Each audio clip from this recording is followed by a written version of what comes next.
What's up guys, Syiler here, and I am back with another video, this time continuing our every soloable mount that comes from a raid video. In part 1 we did from Vanilla to Wrath of the Lich King, and in part 2 we are doing Cataclysm to Mist of Pandaria. Now there will be one raid missed from this video, and that will be Siege of Orgrimmar. While it is soloable, it is going to add quite a lot of length onto this video, and it is a little bit more difficult, so I'm going to cover that in its own video, but everything else will be included just to let you know, in case you were looking forward to that for whatever reason. The first mount up in this video is going to be the Reigns of the Drake of the Southwind, which comes from Alysrazor in the Throne of the Four Winds, and it's on about a 1% drop chance. You'll find the raid in Uldum, all the way to the south. It'll be in like a higher platform you could see on the map not too long ago. And we're going to head inside and we're going to kill the 4 kind of bosses on the outside of the plateaus. I would recommend starting with Rohash, just because he does like a silence if you're not on his platform, and then it doesn't really matter which order you kill the other 2 in. I'm just kind of doing the old school tactic when it was a little bit more difficult to solo, but now they die in 1 to 2 hits. I'm doing it on 10-man difficulty I believe, but either way it dies very quickly. And you can do this on 10 or 25-man, does not matter, does not impact the drop chance. We're going to click the Swirling Vortex once those bosses are dead, and that will take you to Alysrazor's platform, and beat him down, he'll break the platform, you'll beat him down again, and then loot the item, and then hopefully you've got the mount. So that is the first raid up on our list. And then the next one up is going to be the Firelands, and from the Firelands we're going to be able to get the Flametalon of Alysrazor. That comes from Alysrazor, and that's on about a 2% drop chance.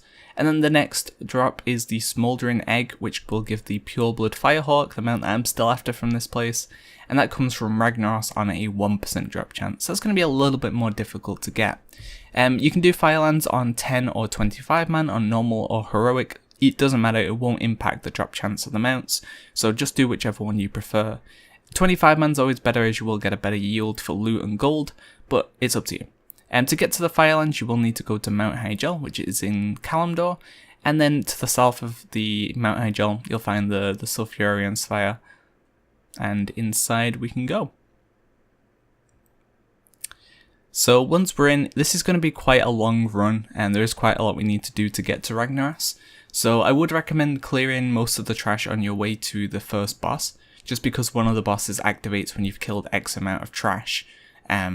So just basically murder things along the way, as it will save you time later on. It seems a bit annoying now, but it'll be worth it in the long run. As you can see, as the creatures of Firelands fall, a huntsman horn sounds in the distance. That's basically just the cue to say that you're progressing the bar to make the boss summon. So we're going to head to Beftalak as the first boss. That's going to be in Beftalak's lair. We're going to head up here. You can skip most of this trash if you want to. There's no particular need or want to kill this. And I'm not too sure if this actually impacts the Huntsman call. I've never really seen the sound, the cue, when I've been killing this trash, but either way, you'll have plenty of trash to kill in the raid anyway, so there's no necessary need to kill it. Once we're done with that, we're going to head to Beftalak, and you can kill her nowadays before she even goes up, as you can see there, but you will still have to wait for her to go up and then come back down again. Never going to keep it down. And then we're going to head to the next boss, which is going to be Alysrazor, which is going to be the one that drops our first mount. Now, generally I avoid this path that I'm about to take. I even do a U-turn, just because there's some mobs there that can bug out and it'll keep you in perpetual combat. Like, the mob won't spawn, it'll just kind of be there invincible, and you'll never be able to kill it. So I generally avoid going that way just because I hate that. But now that you're level 110, it's a lot less likely to aggro it. It's just I don't like taking the risk. And this way we have a lot of trash that we can help make the boss spawn a little bit quicker. Now generally what I try and do is have the boss spawn before I go to before I go to Alysrazor. Just because then once you're done with Alysrazor and Lord Ryolith, he's usually just done his path around the room and you can grab him on the way. It's usually quite nice timing if you do it quick enough. So we're going to kill everything in this area, kill the pile of eggs, and then we're going to kill the 2 Firehawks. And then once those are both down, we can pop Major Staghelm, Major Domo even. And then eventually he's going to do some RP and Alysrazor will spawn. Now, the fight, if you're lower eye level, might be, I wouldn't say difficult, just a little bit more annoying to deal with. At level 110 you can kill her before she even flies up in the air, but if you're not able to, she'll put feathers on the ground, as you can see those 3 feathers on my screen. Once you click 3 feathers, the feather bar will fill up and you'll be able to fly, and just fly around and kill her in the air. It shouldn't take you very long, you have to be pretty high level to not be able to do that. But if you are struggling, just fly in the air, fly through the rings, and that'll give you a haste buff, and then you'll be good to go. So next up, we're going to run through this gauntlet up to Lord Ryolith's area, and you're just going to beat on his feet. If you have cleave, I would recommend doing cleave because it will take him down a bit quicker, but either way he's going to die pretty damn quick anyway. And he'll drop, basically once you damage the feet to a certain point, his body armor will drop off, and then his main body will be damageable, and then he'll finally be able to die. So if you're quick enough, which we were slightly too slow I believe here, you'll be able to pick up Shanox on his way. Yeah, he's just pathed away. So if you're a little bit quicker, you can grab him as he's kind of just pathing through this area. So we're going to chase after him. I do end up aggroing this pack, this is the pack that I wanted to avoid. It's the pack that can bug out. Basically, this guy in the center just doesn't aggro, and he just stays invincible forever. So it ends up being quite annoying. So we're going to jump over here and we're going to grab Shanox, as he is necessary to open the door. So we're going to grab this guy. Things to note, I mean, realistically, if you're high level like this, he's going to drop pretty quick. But one of the dogs, I think it's Rage Face, if you don't put a dot on him or something, he'll jump on your face and start basically damaging you for a long period of time, stunning you. So it is worth having some kind of dot on it just to prevent that from happening. But if you're high gear levels, it shouldn't be an issue. Or if you have something like Rushing Jade Wind to keep active, or basically Death and Decay, or anything like that you can drop down that will damage the dog while you're stunned, that should be enough to break it from its frenzy anyway. So next we're going to run over to Balrog, and nothing really too special there. Once again, it's literally just a DPS race in a sense, only if you're lower level, lower gear, or lower level even. And then we're going to click that orb that will summon the bridge, and once the bridge is fully created, we can run across and we can kill Major Domo. Now this is on 10 man, I think I was just trying to get through these as quickly as possible. But on 25 man there will be a few more cats, and they can be really annoying. I absolutely hate this mob, because it's just so stupid. It jumps at you, and if it lands on you, it's going to stun you and itself for 10 seconds. And then you just have to sit there and wait for a 10-second stun. Nothing really important with Major Domo, just DPS him down. He'll always be in cat form, I believe, because you've not got enough players in the raid to make him Scorpion, so just kill him basically. And then we're finally at Ragnaros. So we're going to run down here. And this is going to be the guy that can give us the Pureblood Firehawk, the one that more people are after. So just bob him down. Nothing too special once again. If you want to, when he does this splitting blows, you can kill the ads that spawn. Once again, if you're lower level, you might need to, because they do AoE damage when they hit the hammer, but no real need to do it. I mean, it makes things a little bit quicker if you do. But eventually, you're just going to kill him. If you kill him too slow, you will get multiple of those phases. But if you don't, then he's just going to die pretty damn quick. So, with Firelands out of the way, the next raid on our list is going to be Dragonsoul, and this one is going to be quite a long one once again. To get to Dragonsoul, I would recommend going to the old Dalaran and taking the portal to the Caverns of Time. It just ends up being the quicker way of getting there, so go to the Mr. Pandaria Shrine and then go to Dalaran, and then from there. From this raid, we're going to get the Experiment 12B, we're going to get the Blazing Drake, and also the Lifebinder's Handmaiden. Experiment 12B is on a 1% drop chance, the Blazing Drake is on a 3%, and the Lifebinder's Handmaiden is on a 1%.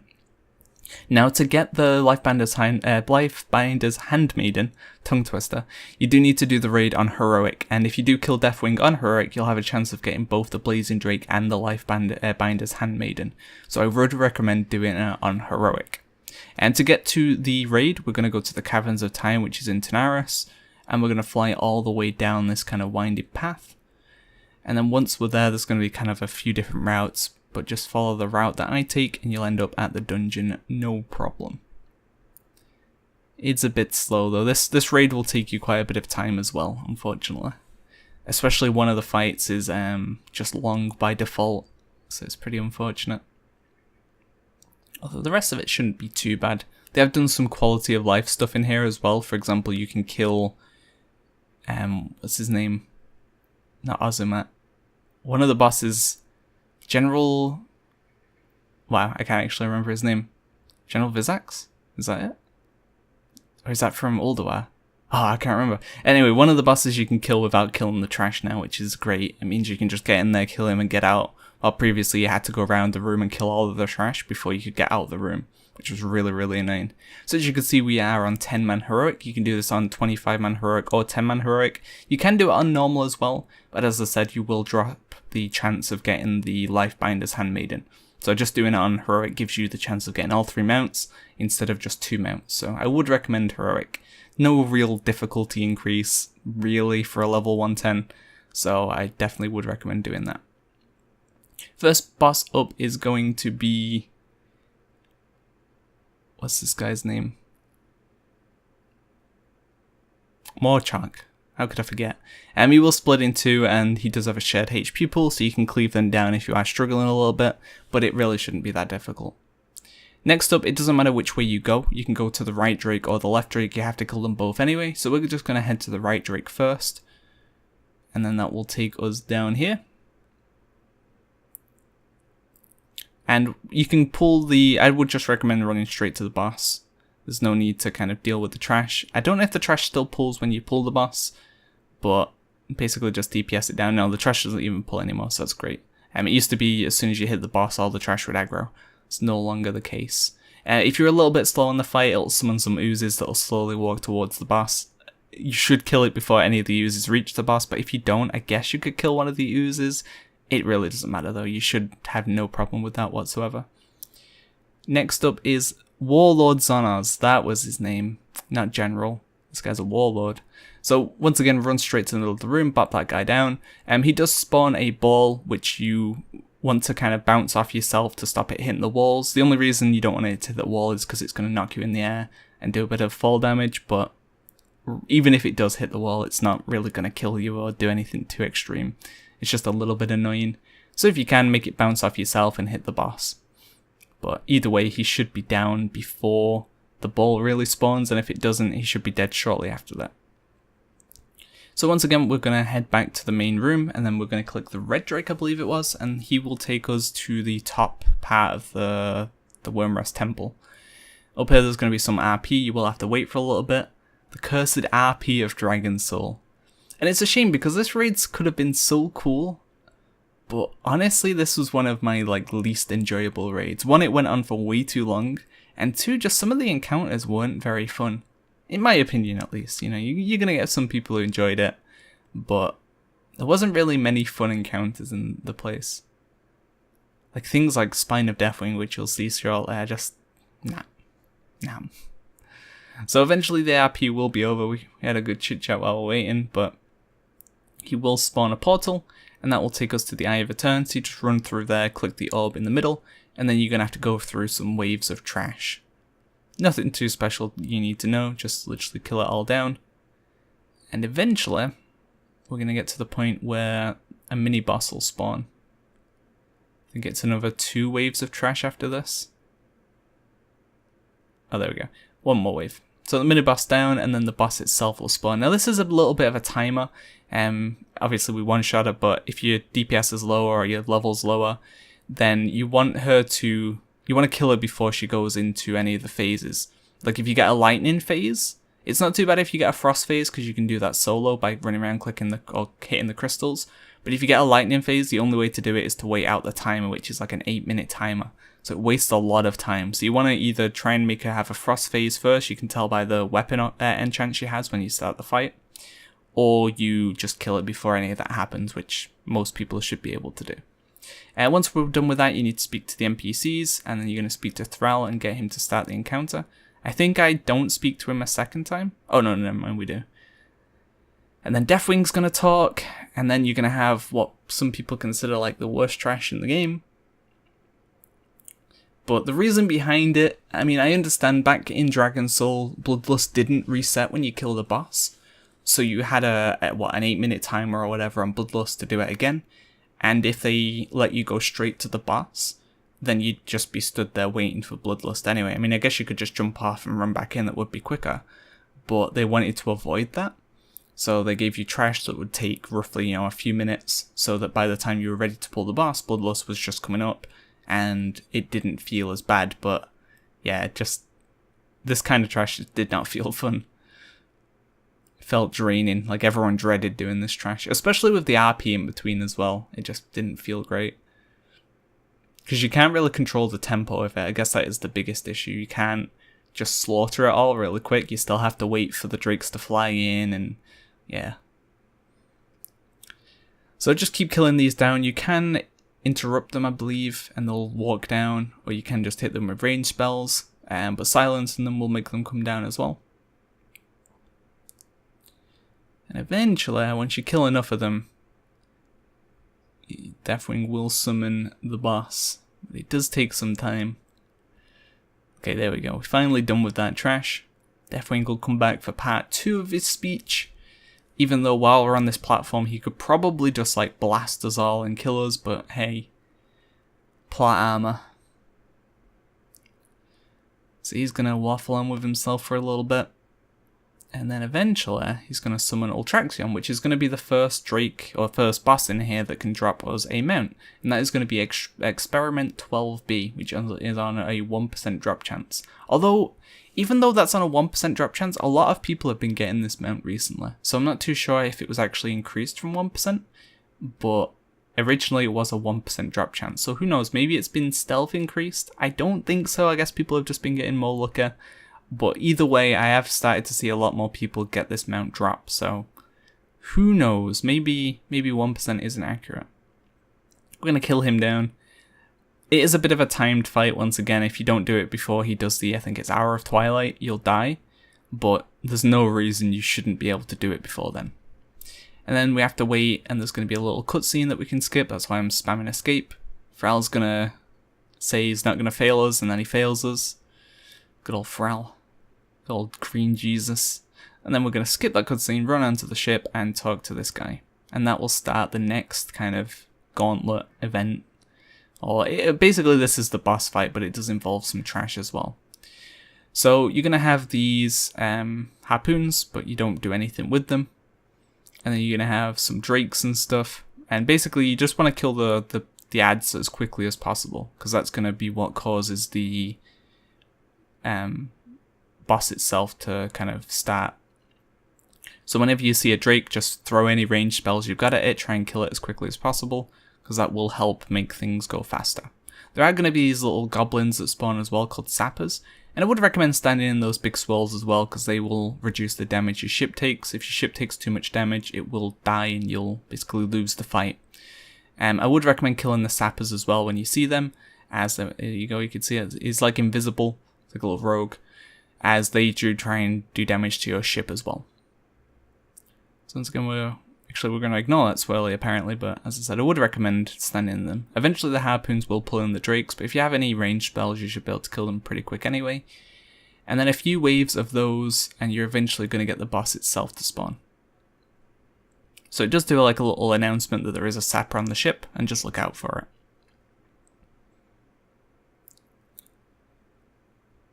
And then, eventually, the boss will come down. Eventually. As I said, this raid is quite long just because there's a lot of stuff that you can't really power through. Like, it isn't quicker just because you're doing more damage. You've still got to wait for the predefined timers, which is not very fun.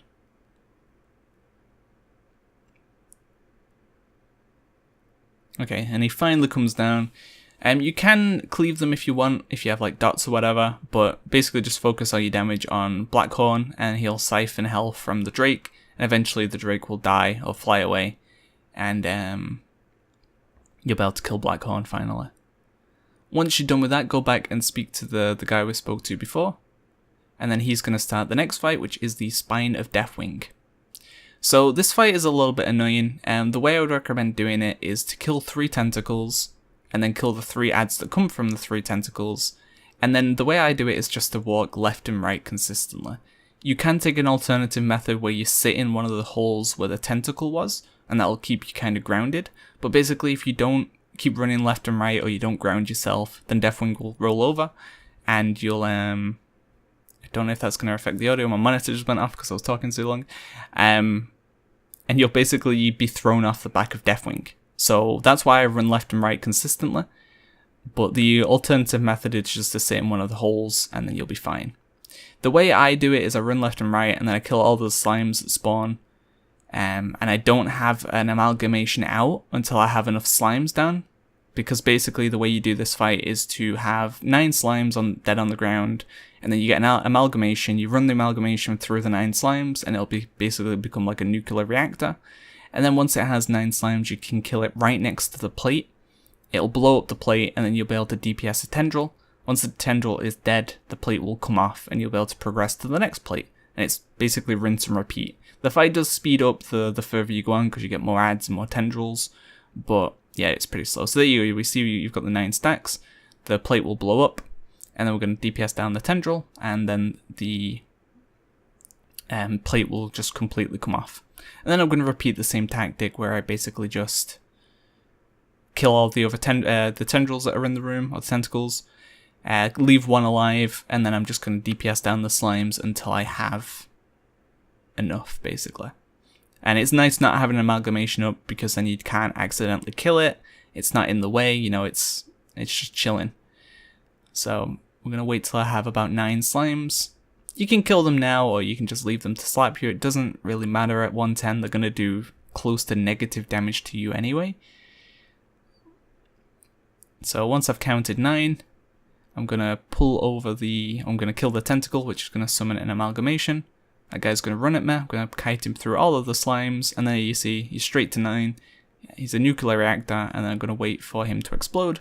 If you're a lower level, you don't want to stand on top of the explosion, it will hurt, but as max level, it's going to do absolutely nothing. And then we move on to the final plate, which once again is going to be literally a rinse and repeat. Before, we're going to kill all the other tentacles that spawn, we're going to leave one alive, and then we're just going to kill down the slimes. Because there's so many holes now, the slimes are going to spawn a lot quicker, meaning this phase should not take very long at all. Basically, it starts to ramp up in pace, which is nice, as this fight is really, really unfun to do solo, especially if you're using my awkward method of running left and right.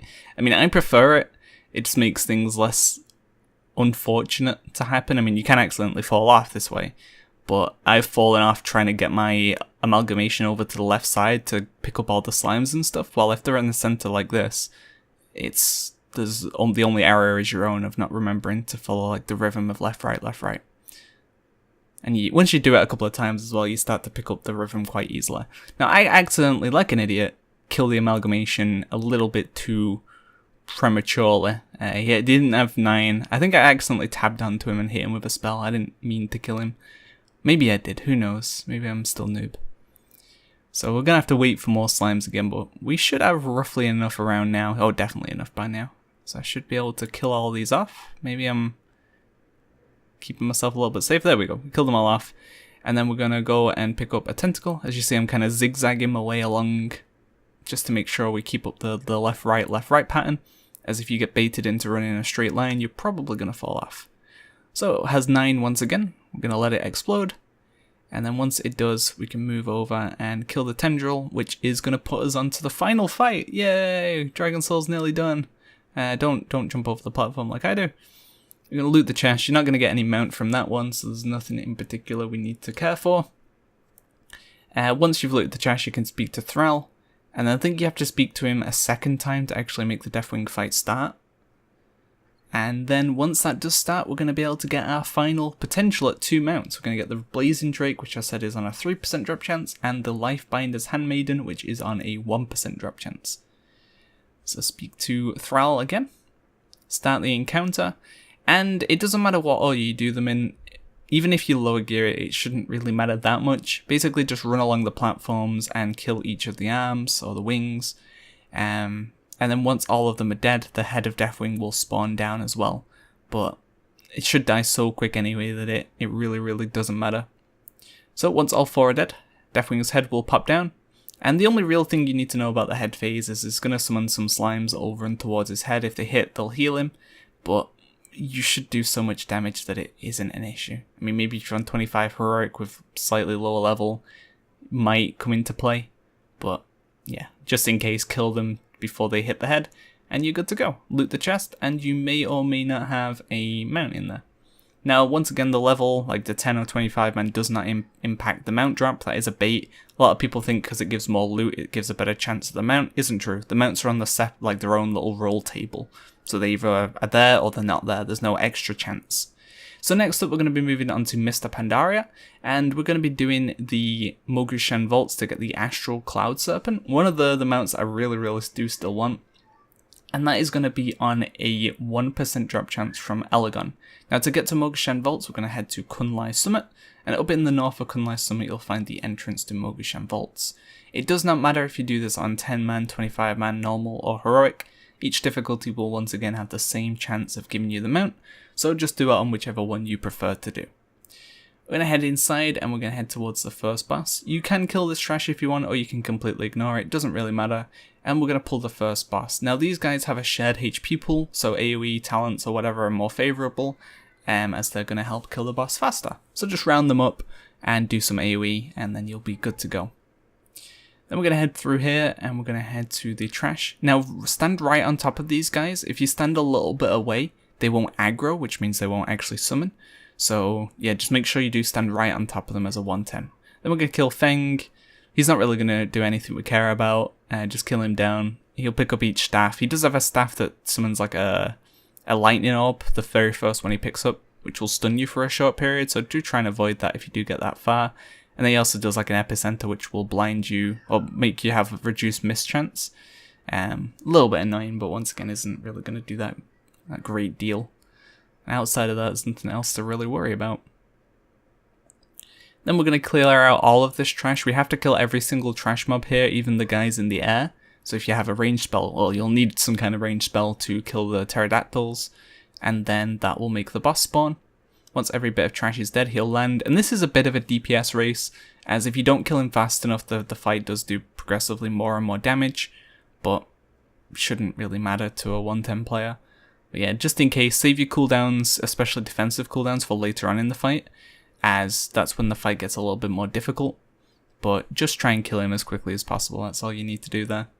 Then we're going to speak to Chen, actually Lorewalker Choian, not Chen.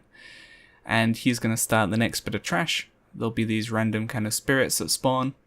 It's going to be this pack first, and it's going to be the pack behind with on the not Kodos, the... Wow, I'm terrible at this game now. I can't remember the name of anything.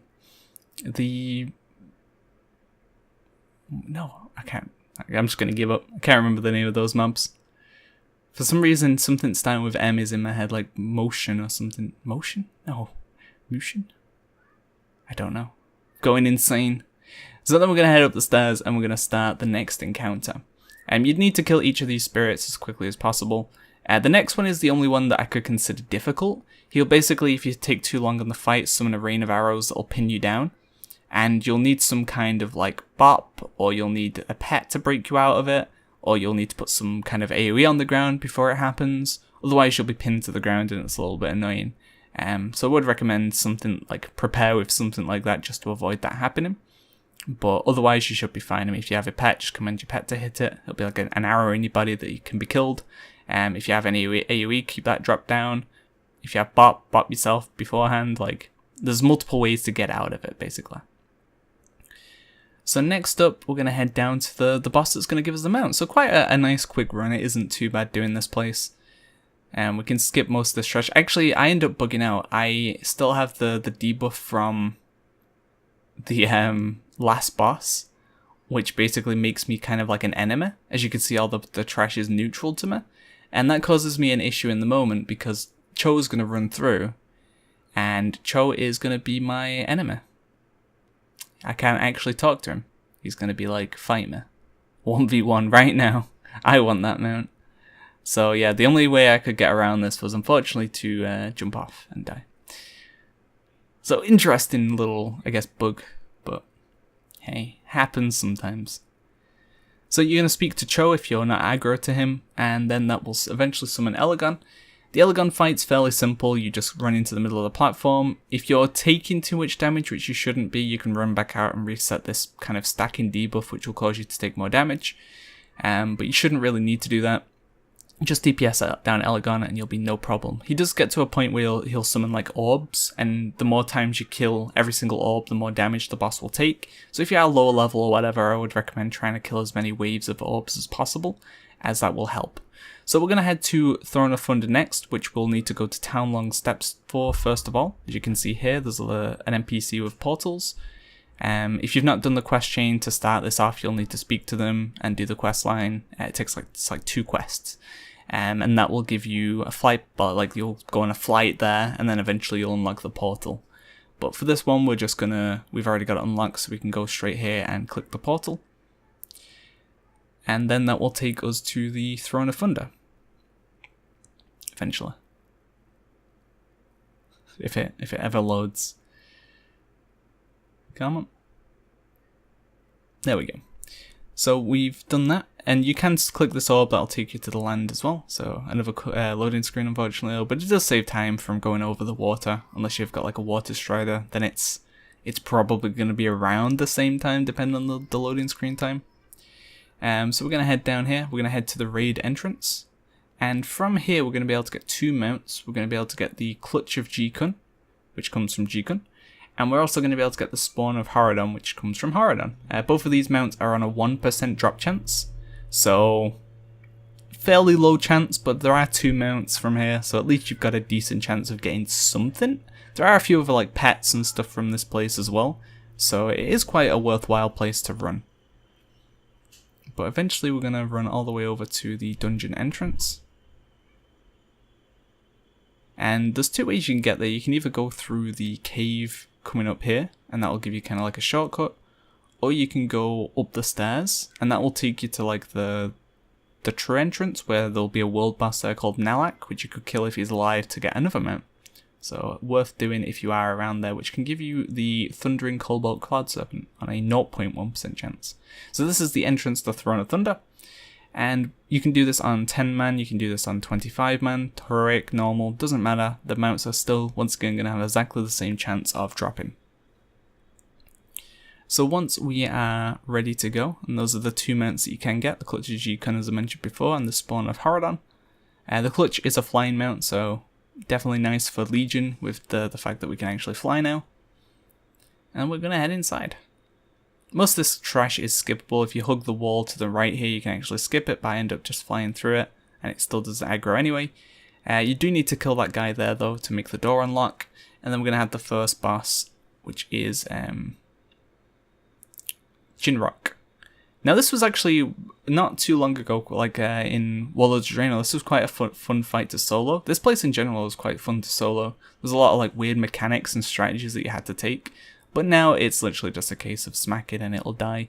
If you're a little bit slower, he'll pick you up and throw you into a wall, and a pool will spawn, and you could stand in the pool to have increased damage if you want, but you shouldn't really need it.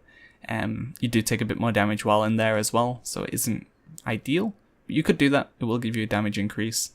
110 player, especially on 10 man, should have 0 issue with doing that very quickly. We're going to head across the bridges. Do watch out for the kind of lantern guys in the middle, as if you hit those they will knock you backwards, and most of the time knock you off the platform and you'll die. So do try to avoid that. Then once again we need to kill this kind of major mob in front of the door to make the door unlock. And then we're going to be at our first boss, which can drop a mount. That is going to be it's going to be Horridon, which drops the Spawn of Horridon. So if you're lower eye level, this fight might take a bit of a time, or not even lower eye level, lower level in general, as he does have quite a bit of HP, and he does have a debuff, a buff in his case, that will make him take reduced damage. The way you get rid of that buff is to wait for a mob called a Dinomancer to spawn, and use the item that the Dinomancer drops when it dies, and that will make Horridon run into a gate, which will make him damage himself and reduce one of the stacks. And you rinse and repeat that until he has no stacks, and then he'll die. When he gets low, he will summon in another guy as well. But you can ignore that guy and just focus on Horridon and kill him. Now this trash can drop a sand, it's like a sand something pet, and it's fairly valuable if I remember. I don't know how good of a battle pet it actually is, but I'm pretty sure you can get a little bit of gold for it, so do make sure you are looting the mobs.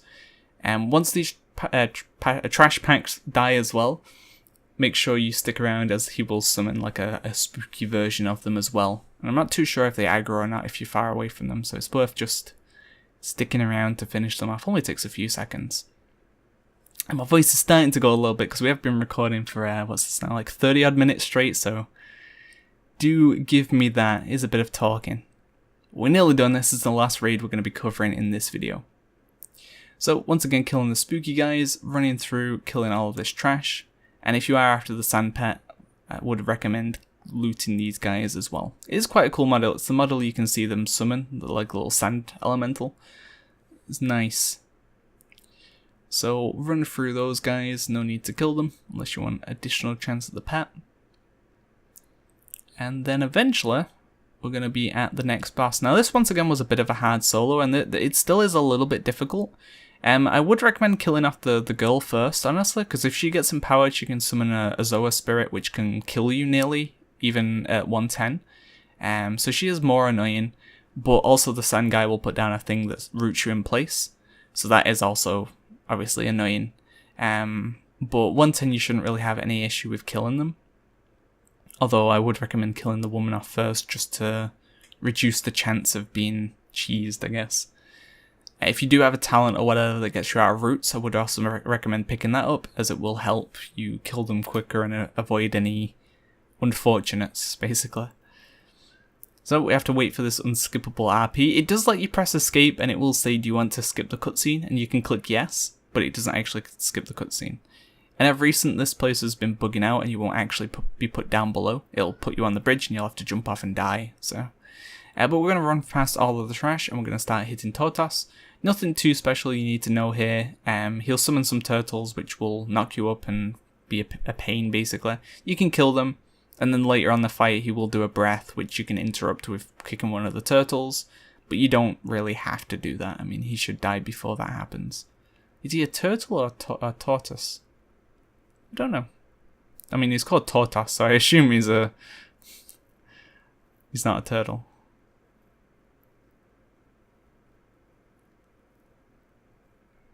So we have to kill these kind of 3 guardians, and once they're dead, make sure you do click the bells as well. If you forget to click the bells, then the boss won't spawn. I've done it quite a few times where I've gone and just killed the guardians, and then I won't click the bell. I'll have to come all the way back and click the final bell. I might even do it in this video. It wouldn't surprise me if I did when I recorded this footage. I'll kill all the 3 of the Ancient Guardians. Once they're dead, you'll see Megara arises from the mists. And then run over and we can start fighting the next boss. So this is going to be a case of basically a long fight. You need to kill each of the heads. Well, at least every time you kill a head, it'll do damage to the body, I guess. And you can only kill one head at a time. So you'll kill a head, eventually once it's done with Rampage, you'll realise it's dead, and then it'll drop down, and then a new head will spawn. And it's literally just a rinse and repeat. I guess one thing to note is if a head's left up for a period of time, say you kill green, blue, and you leave red alone, then the red will start to do more and more damage because it's been left alive so long. So if you are struggling, I guess you could do a 1, 2, 3 pattern, but realistically it should make 0 difference. The Rampage it tickles a little bit, as you can see it is actually doing some kind of damage to me. And you could take down the red head to reduce that damage it does, but honestly it's like 5% of my HP that it's done right now. Isn't that big of a deal. Every class has some kind of way of getting a little bit of HP back at least, so it shouldn't be that bad. And then eventually when you kill enough heads, I think it's 7 or 9, I'm pretty sure it's an odd number, the boss will die, and you'll be able to get the chest and move on to the next boss. Eventually. It does take quite a bit of time though, unfortunately. It's mainly the Rampage that makes it long, because even though the head's dead, you've still got to wait for it to finish Rampage, which is like a 15-second cast or something. But gotta keep going through that.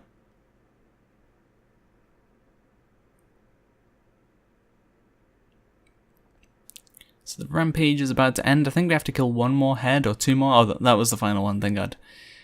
So the boss is dead, and I left the redhead alive for the whole thing, I'm pretty sure, and it did pretty much no damage, so you can see how scary it is. That was 10 man though, so it is a little bit more scary on 25 man heroic, but even then, you can get the idea that it's not going to be that much scary. There is actually a 4th head in heroic, which is the arcane head. It does add a little bit more to the fight, but even still. You do want to try and avoid those webs as you'll pull a spider, and you don't want to get too close to the gastropods as they will eat you. 100%, they'll kill you, they'll do every bit of damage, but it is worth killing them as they do drop a toy, which is a mini gastropod, and you can use that to kill other people's pets. The more you know. But you do want to try and avoid them, as if you do get too close, I've done it quite a lot of times where I walk into melee and it'll die, and then it hasn't quite finished the animation, and like that. It dies, but it still hasn't like died properly, and it'll just kill me. So pretty unfortunate. Don't do what I do. Don't be a noob, and you should be a-okay. Now the spider's waiting for us. We gotta bop him out the way, and then we're on to the final fight once we run all the way back up, and that is going to be Ji-kun, which is going to give us or hopefully give us the Clutch of Ji-kun mount, which is quite a nice mount. I'm not too sure which one I'd prefer from this place. Probably the Clutch, honestly. The Spawn of Horridon is... the coloring's nice, but it isn't that special. There's quite a lot of Triceratops mounts in the expansion anyway, so it's not that cool. You don't have to really kill any of this trash, honestly. And then we move over to Ji-kun. Now, if you are struggling a little bit, you could move over to the right-hand side platform. You jump down where the kind of red beam is. And if you kill the ads down there, you'll get an egg, which will let you fly up and eat the food, and you'll do more damage, but you don't have to do that. But we didn't get a mount, so no luck for us this time, but hopefully you've had some luck from some of these runs. Let me know if any of these videos or any of these raids do end up giving you a mount. So thanks for watching, guys. Look out for more videos coming soon. Hopefully this video was helpful to you. See ya.